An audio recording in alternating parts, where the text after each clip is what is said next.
Welcome, everybody. I know we're waiting for some of our other legislators to log on, but we do have our newest representative, Kay, and I apologize. I need you to pronounce your last name so I don't butcher it. Don't worry. Thank you, Ellen. It's pronounced Bunga. Bonka? Mm-hmm. Okay, great. Let's see if we have anybody else who should be on with us. I'm looking, I don't see, you may be the only one who figured out the technology, representative. Yay! That's a good start. Good way to start it off. Yep. Senator Pope's on. Senator Pope is on. Well, he's not in this session though. Oh, never mind. He's in the next session. That's my understanding, right, Marcella? Are you on, Marcella? I did see Senator Pope on the afternoon session on your agenda. I'm here. Sorry, I'm trying to go through 1,000 screens at once. I'm here. Okay. And yes, Senator Pope is going to be in the next session at 10:30. Okay, so why don't we go ahead and start with Representative Bunka? Just tell us what I'd like to do is, and what I typically do when I moderate these panels is just ask you to spend a couple of minutes telling us what your legislative priorities are for this 30-day session. And tell us a little bit about yourself too, since we're meeting you, some of us, for the first time. Yeah, absolutely. Good morning, everyone. Thanks for joining on this Saturday morning. It's really impressive that people care so much and are always passionate about what's happening in the state to give some time on their Saturday morning to join us. And thank you so much to the Democratic Party of Bernalillo County for hosting this. This is really amazing. And I'm just also really grateful that you all continue to find new ways to ensure that we get the information we need and we're together, and we also are really safe for ourselves and our families. So thank you for all of that. It's really cool to see some names and faces that of people that I know and that I respect so much. So thank you again. For those of you who don't know me, my name is Kay Bunga. I was appointed for House District 19 a few months ago. So I've been learning the ropes and been really thrown into the fire of doing this work. And it's been exciting and fun. And just a great learning opportunity. I'm a mom of a 2-year-old who just turned 3. That's how I always start, because I think it's really important for me to ground myself of why I do this work, and it's for the future of our children and for all the children that are currently in our state and living here. We want our families to thrive, and that's one of the big reasons that I came into the office.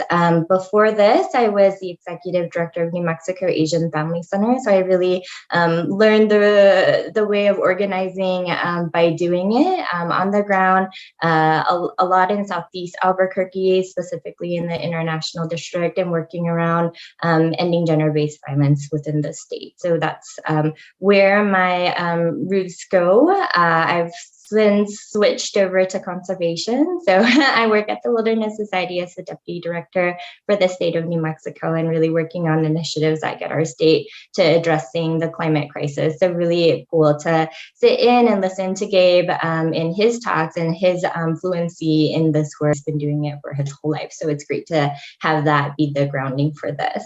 In terms of my legislative agenda and hopes for the 30-day, I think there's a lot. It's going to be, as everybody knows, so fast and furious. There are things that I'm focusing on. I'm spearheading a language access bill with some of my colleagues in the House and Senate. This has been going for a few years now, and I worked on it as an advocate in really seeing firsthand for domestic violence and sexual assault victims and survivors, how they were struggling with getting access to any state services and support as they were going through a horrific experience, and how a lot of the holdup was language access. So not being able to get through anything because English wasn't their dominant language. And especially during crisis, you naturally revert to your first language or the one that you are most fluent in.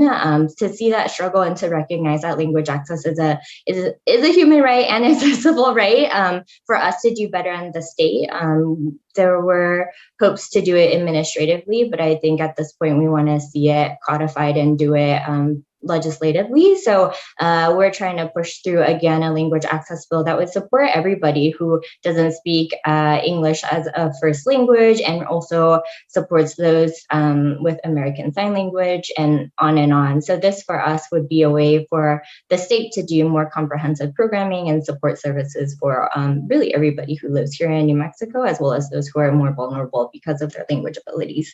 And also want to recognize that speaking a different language is so critically important and so necessary, and not a vulnerability in many ways, but a way for us to recognize the richness of those who live in the state.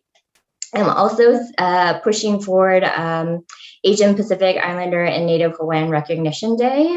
We are a population that continues not to be recognized in the state statutorily. So this is our hopes to, again, make sure that as we talk about New Mexico as a multicultural state and to really disrupt that tricultural myth, we're getting to the place where we are celebrating all of the people who live in the state, not by virtue of their contributions, that's absolutely part of it, but by virtue of being human and knowing that we all deserve a place in this state. And as the pandemic rages on, I want to also continue to lift up that Asian communities have been struggling against hate crimes and other things that continue to happen and are amplified during this time.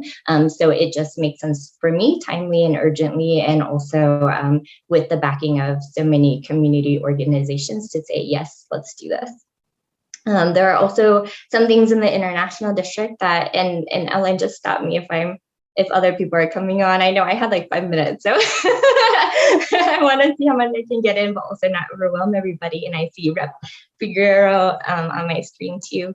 But two things I really want to continue support. So in the international district, the African American Performing Arts Center has been struggling just in regards to not getting the appropriate funding that they need. So I've been working really hard with Representative Herndon to ensure that we're doing what we can to make sure that they've got some financial support going into the next year. And then also there's a proposed Asian American community gathering space for the international district. And so we're working alongside community advocates to make sure that that gets on the ground, and really ensuring that these spaces are safe, accessible, and that really there's more infrastructure in the international district for us to continue building beloved community. Environmentally, I think a few other folks will probably be talking about this, so I won't be going into depth. And I know everybody has probably seen something or another because there's been a lot of media around it. But the Green Amendment, I'm a sponsor for that. So to really make sure that as we again think about a future for our children, that we recognize in this state that everybody has access to clean water and air, and that is an ability for voters to decide on. So for that to go forward. And then there's also a conservation bond that's being proposed. It's being dubbed as the Land of Enchantment Bond. We're hoping that that gets through the legislature and goes to voters in November. And that, for the first time, will establish a state conservation fund for the state of New Mexico at $50 million.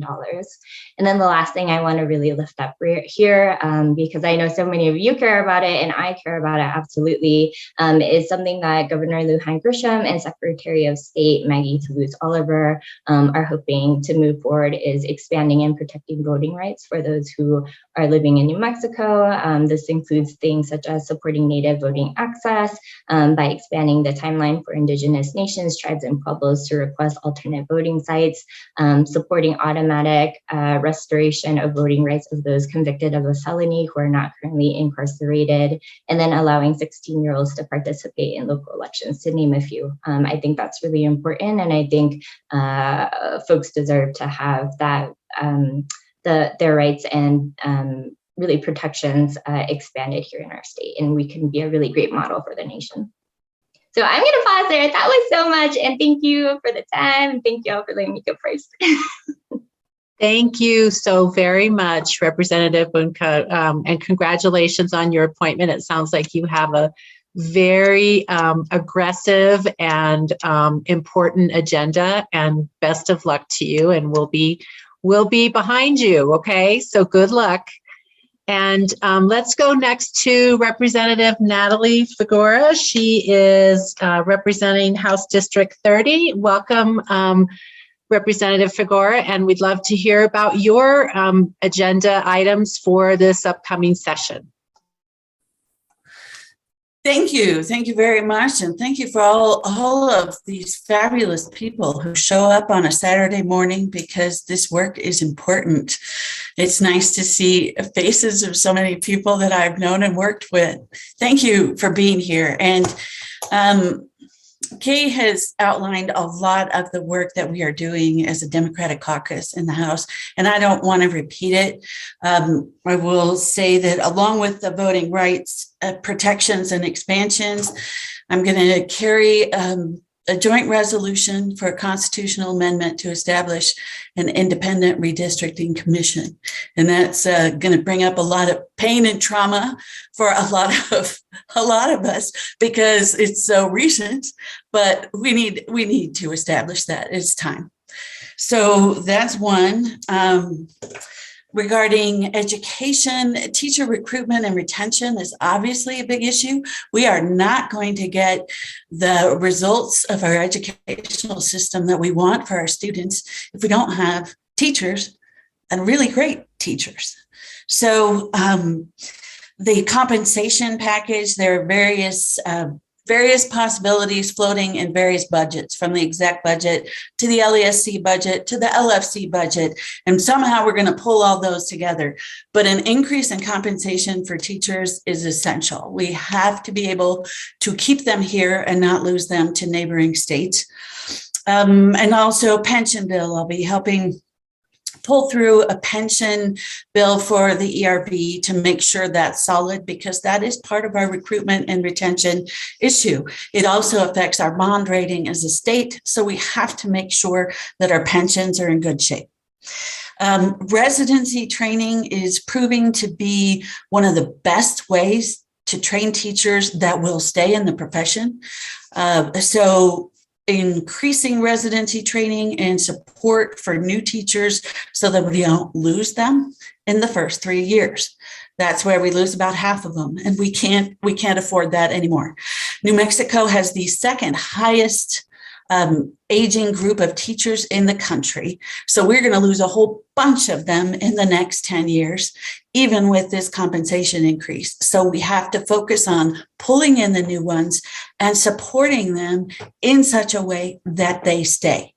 So those are big issues around education for me. Broadband, you all probably know broadband is a very important issue for me for the educational purposes, but also for economic development in the rural parts of the state.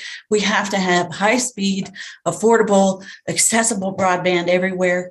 We moved some things last session, but there is more to be done. So there will be some bills around that, some public safety bills as well. Connected to the broadband issue is going to be House Joint Resolution 1. I am not the sponsor, but I hope it will be something we can all support.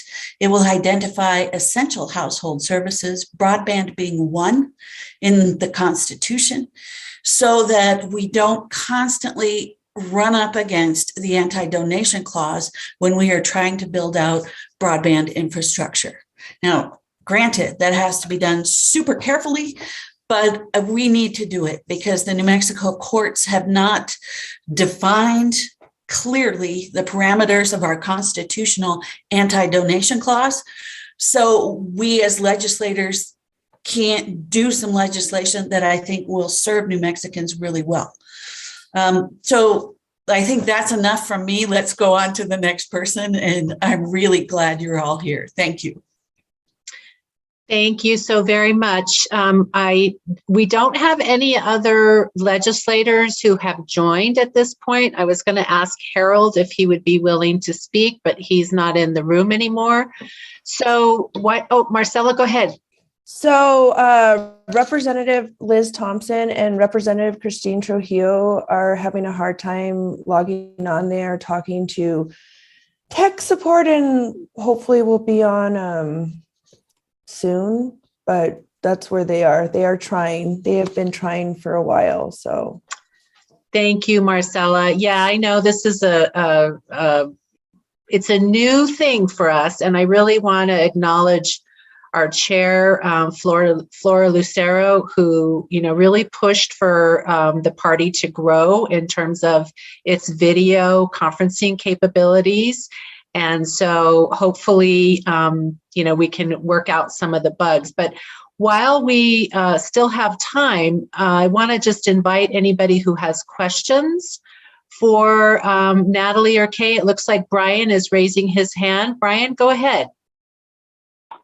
This is for both representatives. Do any of your legislation, do you know already the governor said she's going to put it on the call for the session? Because since this is a short session for 30 days, the only things that are germane for discussion and consideration by the legislature are the constitutional amendments and any legislation the governor puts on the call and the budget. So if we know it's on the call, then we know we should start writing in and telling people, yes, it's on the call, it's got the blessing, go forward. And if it's not on the call, then we know we need to ask the governor first, put it on the call, send down a message. Well, that's an excellent question. And that really brings up the key points that there are a lot of things that we would like to do this session that we can't, or we're going to have to wait until 2023 because our current limitations, which are written into the Constitution, say the 30-day session is, as Brian just said, only the governor's call and budget, with leeway for constitutional amendments proposals. So regarding pension, the pension bill is going to be is part of the budget. The compensation is part of the budget. Residency training and community schools are in the budget. So those are all going to happen. There will be some public safety bills that are going to be on the call for certain. We're going to run the chop shop bill again and property metal theft bill again and see if we can get that through. She's agreed to call those. And obviously the voting right expansion, she's put on the call. So those are the ones that I know about. Kay, jump in. And I will just say that Representative Joy Garrett is also trying to get in. Yeah, it is a good question. I think that's been our struggle for everybody, right, going into the session. How do you get on the call? I did have a one-on-one with the governor, which I think probably a number of reps and senators did. And I had hope that she would put some of these on her call. I think she was pushing to do some of them more administratively, which I don't know that the sponsors of some of these bills agreed on it. So we're going to push it. Language access does have an appropriation tied to it. So hopefully we'll have it heard. And then, I think just reinforcing what Natalie said. Thank you so much. Before we go to Kay's question, we do have Senator Jerry Ortiz-Epino. He is representing District 12. And before, we go to you, Senator. Oh, good. And Joy is here too. Yay, that's great. Before we go to you, Senator Ortiz-Epino, I just want to personally thank you for all of the service that you have, given to the state. I really appreciate everything that you've done to, to forward a lot of really important bills that are near and dear to my heart around mental health and behavioral health. So with that, we're going to turn it over to you, and then Representative Garrett will go to you next. And we just want to hear about your legislative priorities for this short session. Oh, you're muted, Senator. Yeah, I forgot to unmute. Thank you, Ellen, and sorry it took me so long to get in. I've got a number of bills that came through our Interim Health and Human Services Committee that basically are bills that we've seen before. In a couple of instances, they actually made it all the way through, and then either got vetoed or the amount of money we asked for wasn't fully appropriated. So we're making another effort on those. I'd like to use most of my time, though, for talking about an initiative that Senators Martin Hickey, Dr. Martin Hickey, and Senator Joe Cervantes and I are working on. We brought it up during the special session, and at that point we were suggesting it could be financed with the ARPA money, the federal money for the pandemic relief. And that is the creation of a school of public health in this state. New Mexico is the only state in the Southwest without a school of public health. And you say, well, what difference does that make? We have a medical school. It turns out that 90% of the improvement in life expectancy that humanity has experienced over the last 100 years has come from public health, and only 10% has come from medical technology improvements or pharmaceutical improvements. Clean water, clean air, safe driving conditions, safe automobiles, dealing with the social determinants of health. These are the things that public health deals with. Vaccination campaigns, for example, things that don't wait until somebody gets sick and then treat them, but to prevent them from ever getting sick in the first place. And we don't have a school of public health, and we've suffered. The pandemic caught us unprepared, and we think it's largely because the School of Public Health didn't exist here. We have a College of Population Health. It does award MPH degrees. New Mexico State also awards MPH degrees. Our proposal, we think, would be a game changer for the state. It would actually set us on a different trajectory. Currently, we're spending $9 billion on state-financed healthcare in the state of New Mexico. $9 billion. That's bigger than the whole state budget, incidentally. That's for treatment. All of that is going for treatment. Hospitalizations, pharmaceuticals, doctor's visits, clinics. It's all treating people after they get sick. We're spending about $100 million at most on public health. And so when the pandemic hit, we were badly ill prepared. We don't have a huge cadre of staff trained in public health. We have to do some switching around, taking nurses who may not have ever worked in public health settings and try to use them. We tried to rapidly improve the quality of our public health response. If we had a school of public health, we could be prepared for the next pandemic, which certainly will be coming. We could also begin trying to change the way we think about healthcare in the state and begin, instead of treating people on and on and on without ever seeing any outcomes improve, actually see some improvement. We make health policy in the state largely in a vacuum.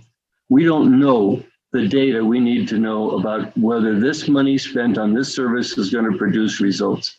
The School of Public Health, bringing in money from federal and foundation sources for research, could help us analyze the data that we do have and find new data sources for us. We desperately need that school. It would only cost, we figure, a total of $75 million. And when we're looking at a budget where each percentage of our surplus is about $84 million, it's less than 1% of that. For $75 million, we could build a building, start the work on both campuses, NMSU and UNM, and begin putting together a really skilled faculty that could get us off the ground very quickly. So we really think this is something that could change the state around. And we hope that the governor will see fit to support it. Our problem is that the Legislative Finance Committee has already completed its work. They told us during the special session that they like the idea, but we didn't go through the right channels. Well, if we're going to do anything transformative, we can't wait around for next year to try to get it through the LFC process. And here's our chance. We've got this federal money. Let's spend it. Let's get it done. So that's going to be my big emphasis during the session, and hopefully we'll have some success. Glad to answer any questions about that you might have. Thank you very much, Senator. We really appreciate all of your hard work, and that sounds like a great idea. I hope we can make it happen. So let's go to Representative Joy Garrett, who is my representative on the West Side. Joy, let us know what your priorities are for this coming session. Thank you so much, Ellen, and thank you everybody for being here. And Jerry, that's terrific. I hope that you've talked to the House Appropriations people about it, but I'm looking forward to learning more. My priority is education. There's legislation, and then as the senators just pointed out, there's the work we do with our Senate Finance and House Appropriations. And a lot of work involves those groups, which we might not necessarily have legislation. So we are proposing for teachers, counselors, and ideally the PTs, the OTs, social workers in the school system, new minimums of 50,000, 60,000, and 70,000. When somebody else may have already said this, but when we're dealing with the budget, we have the executive budget, the legislative finance committee budget, and in the case of education, the LESC budget. Sometimes they mesh and sometimes they don't. So what I'm fighting for is the 50, 60, and 70,000 and $15 minimum wage for every person involved in education. We're talking about bus drivers, cafeteria workers, particularly educational assistants or instructional aides, depending on what a district calls them.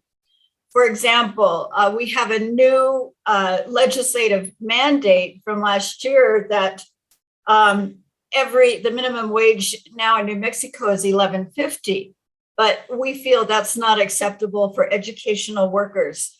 So I'll be working on that to get that done. A bill that I'm co-sponsoring with lead sponsor Debbie Sarignana is the teacher residencies.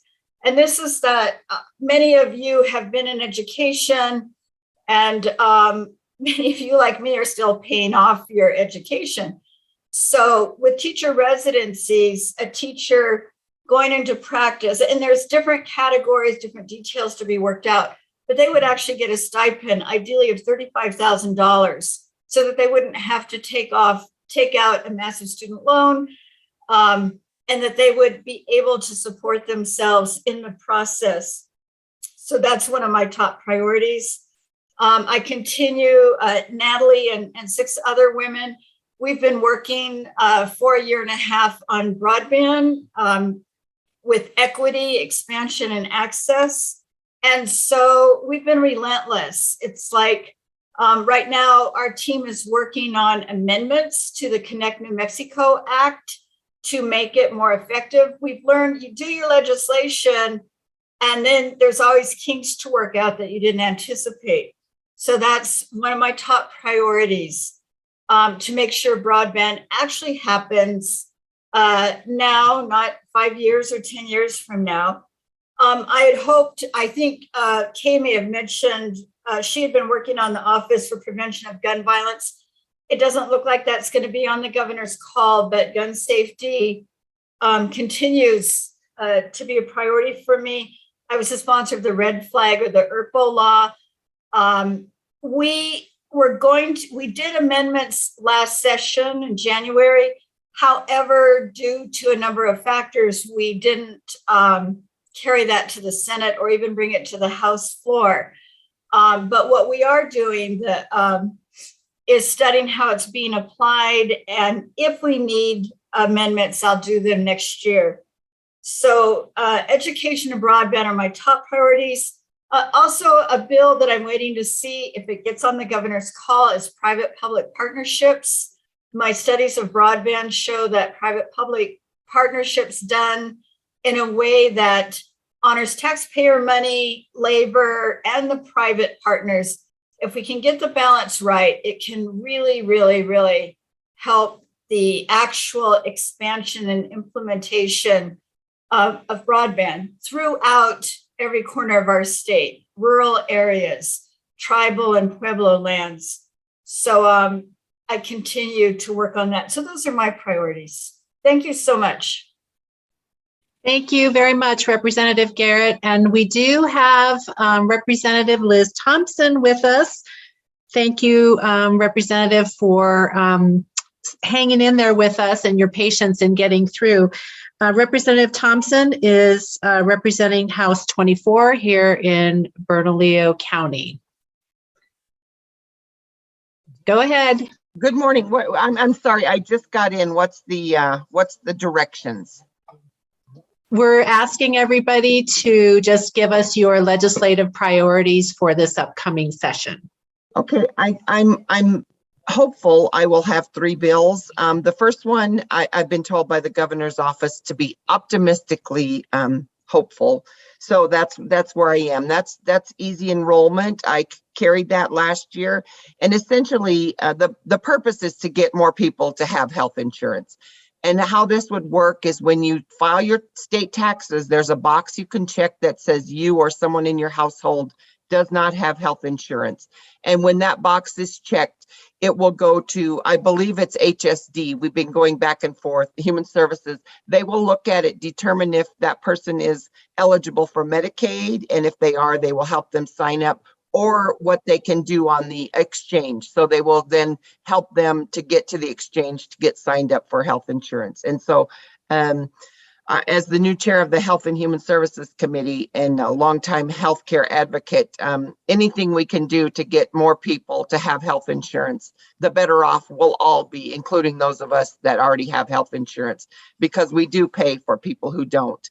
The second one has actually been introduced, although we don't have a message.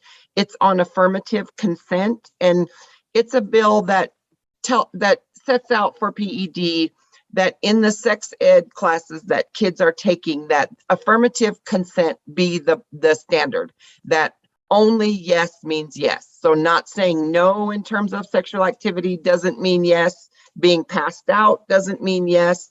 Being too incapacitated to give consent means that there is no sexual activity. And so this will be a way to help prevent sexual assaults and for particularly girls, but for everyone to know what the rules are. If I don't say yes to that particular thing, then that means it's no. So we have run this several times. The last time we did it, it passed the House floor with only 6 no votes. So it's just a matter of getting a hearing in Senate Judiciary. I think it will pass. And then the third one, and I just blanked on it. It may be the human trafficking bill. Depending on whether the Attorney General can get it on the call, but basically it's to close some of the loopholes that Jeffrey Epstein used, and it will look out for victims, and instead of prosecuting them, they will actually be owed money from their trafficker for the work that they did, whether that be sex work or farm work or whatever, and that the victims will not be prosecuted, and it lays out who has to register as a sex offender. And Jeffrey Epstein did not, because he didn't have a permanent residence here. So to close some of those loopholes to protect folks from human trafficking. And I'll leave it at that. Thank you so much. Thank you so very much, Representative Thompson, and congratulations on your new chair appointment. Those sound like some really great bills, so I hope you have luck with those. I think that's everybody who is on, who has given us their priorities, so we can open it up to questions, and we'll go first to Kay Monaco. Hi, thank you.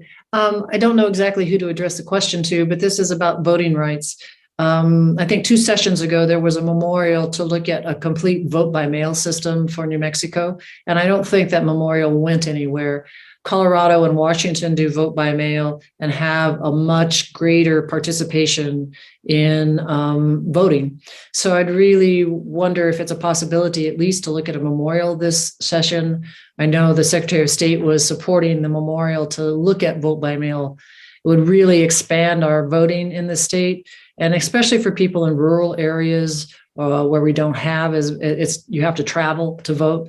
It just makes it so much easier for everybody. So I'm just putting that plug in for vote by mail. Thank you. It's a good plug, and I would support it. Again, this session, we're limited to the governor's message, so I don't think that's something we could propose this session, but I imagine it's going to come up again in the 60-day session. The Secretary of State and the governor have some legislation out there, and I haven't read it yet. I will say with vote by mail, you need a very, very robust updating of people's addresses. And I think probably every single person on this call has done phone calling and walking for candidates. So you know that there are so many people that they're wonderful people, but they've moved out of New Mexico. I talked to dozens of them during the last campaign. So all the pieces have to come together. But please look for the Secretary of State's legislation because it does pertain, it includes mail-in and other things. I just haven't read it yet. I just heard about it yesterday. Thanks. She had supported the vote by mail memorial the last go round. Okay. Sorry, was somebody else going to speak? No, Ellen, I was just going to let you know that there was a question in the chat. Okay. Is that Terry's question, Marcella? Is that what you're referring to? Terry, you want to ask your question? Not really, but yeah, I'm wondering, I didn't catch it all whether the yes means yes provision is a criminal provision. And as someone who worked in the criminal justice system for a long time, I really am not happy with new criminal measures that add on to things that are already there. And if it's a vague sort of prosecutorial thing, like did someone say yes or not say yes, I'm very opposed to those sorts of measures. So I don't know if it's a criminal measure or a civil measure. Actually, it's neither. What it is to set out the standard for PED, to set up the classes essentially in sex ed to teach that affirmative consent is the standard. Now, there are some things in there about when either the university or the school is investigating that they have to use a trauma-informed, trauma-centered, and they also have to offer services to anyone who is involved, the perpetrator, for lack of a better word, the victim, witnesses. So they have to offer you, tell you where you can go for support, to the rape crisis centers or thing. It's to teach kids what their rights are, essentially. There's nothing about criminality in this. Thank you very much. I'm sorry I misunderstood that. That's Wasn't listening okay. as closely as I should have been. Okay, thank you very much. Okay. Trying to talk about a subject that we've been working on for 4 years in 2 minutes. You lose It's a lot. excellent. So. It's excellent. It's an excellent approach. You start early, and that's where you nip these things in the bud. Correct. Great. Thank you. Great question, Terry. And thank you, Representative Thompson, for clarifying that. I thought, it looks like Senator Ortiz-Pino has his hand up. Go ahead. Yes, thank you, Ellen. I have a question for everybody in the room. I noticed the governor is still going to go ahead with her proposal for a hydrogen hub to spend $150 million on developing a way to produce hydrogen from natural gas here in the state. And I wondered if there's anybody in this room that supports that. And if so, could you tell me why? Because I've certainly been getting lots and lots of information that says this would be an utter waste and in fact would lead us down a very dangerous path. So if anybody is in support of it, please let me know why you are. Otherwise, I intend to try to fight to kill that idea.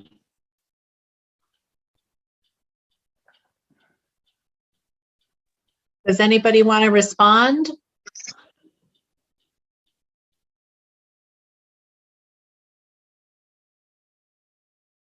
Okay, so we've got Kay, do you have your hand up? Yep, just wanted to say I support you, Jerry. Oh, good. Well, if this is, and this is a really well-informed group here, and if there's really no support for this, I hope we can block it, because it would be, I think, just continue to lead us into more and more fossil fuel production and not really reduce in any meaningful way the carbon dioxide emissions into the atmosphere. So thank you. I appreciate the input from you all. Yeah, and if you see the chat, there's lots of people who are saying that they are definitely opposed to it. Bob Koenig says blue hydrogen is a concept that needs to be killed. Laura Stokes, we are totally opposed, Senator. Thank you. Cheryl Harris says it takes more input than output. Elaine Goosh, please do fight the hydrogen from natural gas idea. Cheryl Harris says it's a circular production. So it looks like from this group, I don't know that anybody supports it. I would like to say that the Rural Caucus also had a discussion on Thursday night about this, and we do not support it either as a group. Thank you. I guess my question would be, what do you think the motivation is for this bill from the governor? Is it, to help appease the oil and gas industry, or what do you all think? And Senator Ortiz-Pino, tell me if I'm wrong, but I also know, and I'm completely opposed to it. I don't think we need any false promises or narratives that take us down to a place that continues to lead to environmental degradation and the harm of our families and communities. But I know is it $8 billion for the creation of hydrogen hubs for federal dollars? I just want to mention that that's something that has been a part of some of the conversation. Yeah, and I think that's probably part of the motivation, that if the federal government is going to dangle that kind of money out there, maybe we ought to snap some of it up. But I think the points people are making in the chat are excellent points, and from what I understand, it really becomes a sop for the oil and gas industry, a way to keep them around a little longer, a way to try to give them some valid purpose in life. And I think we need to be moving away from them, not finding ways to continue them. So and why the federal government put that money in, that's probably due to politics and the influence of big oil money and gas money in the generation of federal legislation. But we don't have to fall for that here. So thank you all. Senator, have you reached out to Marty Chavez, that's sort of in charge of all of the federal funding that we're prioritizing and trying to go after? I think maybe having a frank discussion with him and prioritizing some of the things that are actually going to benefit the infrastructure and the long-term vision and planning for New Mexico may be a good place to start there as well. That's a great idea, Damian. Thank you. Okay, looks like Cheryl Harris has her hand up. Hi, Cheryl. Hi there. It could be, too, that hydrogen was intended by the federal government to encourage alternative fuels for vehicles. Toyota put all their money and technology into a hydrogen-powered car as opposed to an electric vehicle, an EV. And the only place you can get hydrogen for a car is in California. So I don't know if they think they're trying to expand that, but it's just not a viable technology, in my opinion. And the large scale production of it is all these problems we just talked about. And I think EVs are the way we're going with vehicles, not hydrogen powered. So I just think we need to try to kill it. Okay, thank you, Cheryl. John Adams Ingram has his hand up.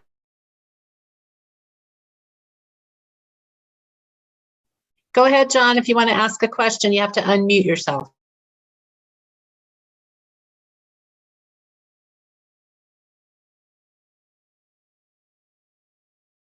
Okay, we'll move on. I see that there are several comments from the legislators about the voting rights legislation that's being proposed by the governor and by our Secretary of State. I wondered if you all wanted to comment some more on that bill. And Ellen, Representative Thompson has her hand up. It's just hard to see because it's camouflaged up there. Go ahead, Senator Thompson. Representative, I'm very proud to be a House member. I think we're the way to go. So I just promoted you. I don't know that it's a promotion, actually, not in my own mind. I love being in the House where we're majority women. The Senate needs more women, I'll say that. But what I wanted to say is that I have taken over the chair of Health and Human Services, and Representative Debbie Armstrong, I took over from her as she's backing away a little bit. And I just want to say how much we as New Mexicans owe to Debbie Armstrong. I mean, she has done some amazing things around, particularly around healthcare, aid in dying, medical marijuana. She's done so many things, and I just couldn't let this opportunity pass without saying thank you, Debbie. And I hope you all will reach out to her and let her know how much she has done that helps all of us. So thank you for the opportunity. And Ellen, hello, I learned how to unmute myself. Can I go ahead? Okay, thank you. This is only my second time to use Zoom, so I'm sort of lost in trying to figure this out, but this is wonderful.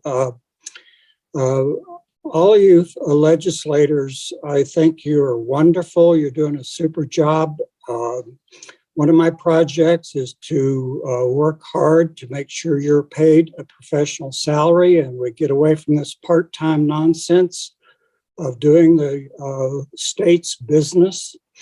The other thing, if you notice in my picture, that's my letter from Sandia High School when I was captain of the swim team. I graduated in '62, and the swim team at Sandia in '62 did not have a swimming pool to work out in. So the only kind of workouts we got when there were actually meets. And there were only two facilities in New Mexico at the time that were indoor. One was at the Military Institute in Roswell, and the other one was up at Los Alamos. And we had a tiny little 20-yard pool at the old YMCA which was new in '62, on Indian School. I'm retired 7 years now from AFT, New Mexico. And I was talking to David Abbey the other day, December 13, actually, when I met with some LFC staff members and told him, he asked me, so you're AFT, he says, are you using your organizing skills now that you're retired? And I said, yes, I absolutely am. And we're trying to get some capital outlay money to complete a project that was developed, proposed, and adopted by Mayor Chavez, Sam Bregman, and the City Council to develop a new park in Albuquerque called Domingo Baca Park. And every phase of that development has been done with the exception of the indoor-outdoor swimming pool. And we are working so hard. There's a group up here of parents of swimmers, coaches, senior citizens like me who must swim for our health and our arthritis. And we need $19 million to go ahead with the $13 million we have already raised over the years to break ground and get this project underway.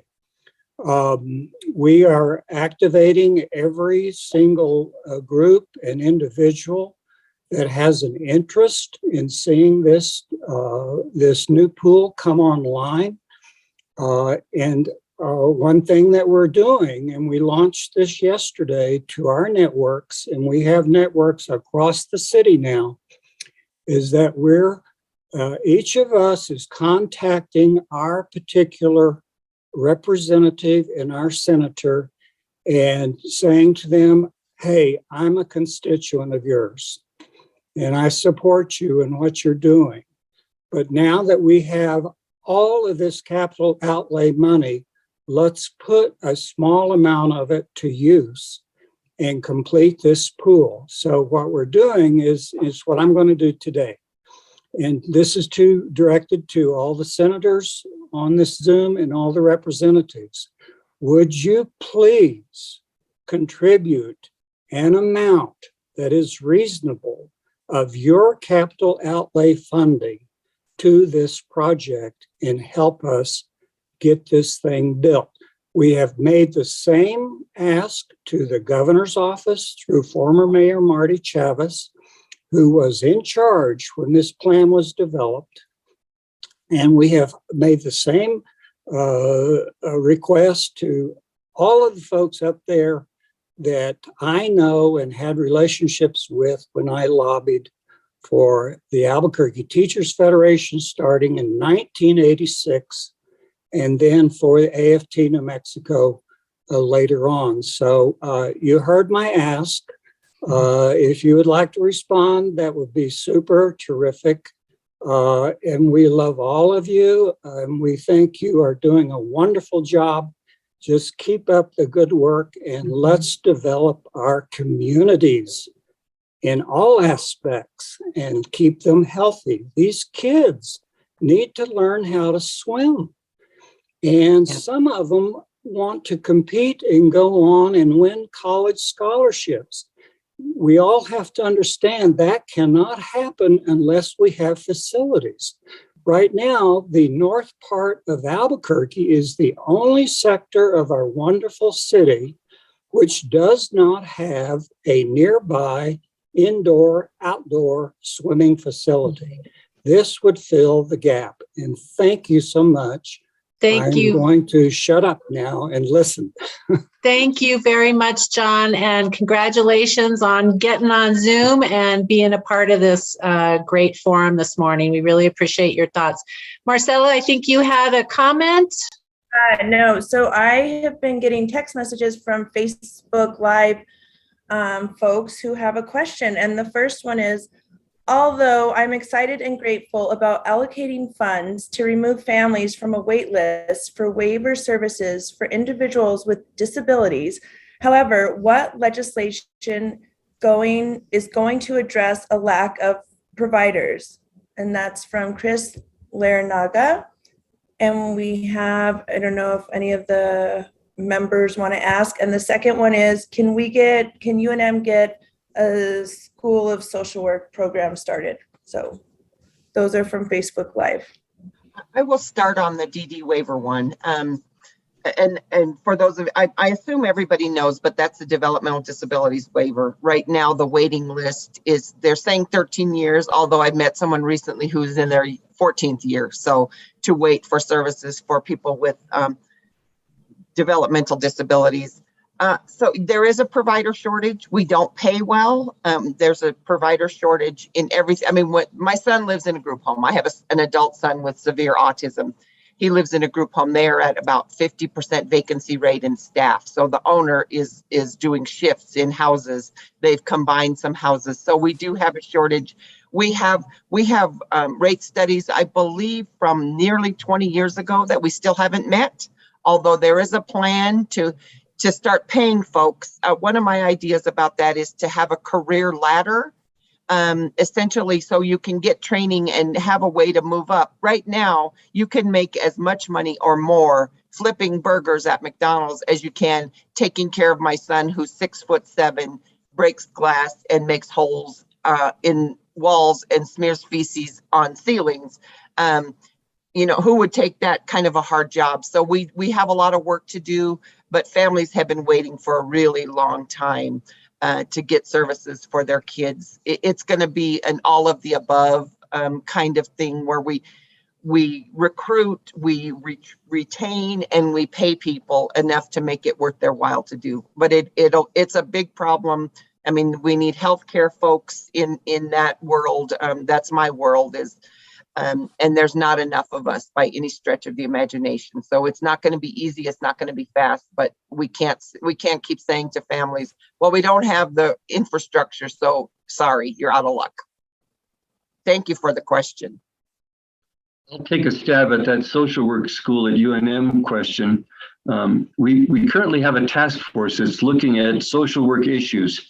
It was passed last year. It didn't have any money. The money got vetoed, but we went ahead with the task force. And we have some help from the Quinalma Foundation. They gave us a small grant to get it off the ground. And one of the things that we're looking at is recommendations from that task force as to whether we need additional higher, master's level social work programs in the state. There are 2 now.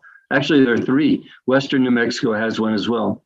So, the problem is it would have to be through the higher education department that we get the go ahead. And if there are 3 already, it may make it a little harder. The demand, though, for social workers is such that I think it can certainly be justified. And Dr. Zedonis, Doug Zedonis, is the new head of the Vice President for Health Sciences Center at UNM.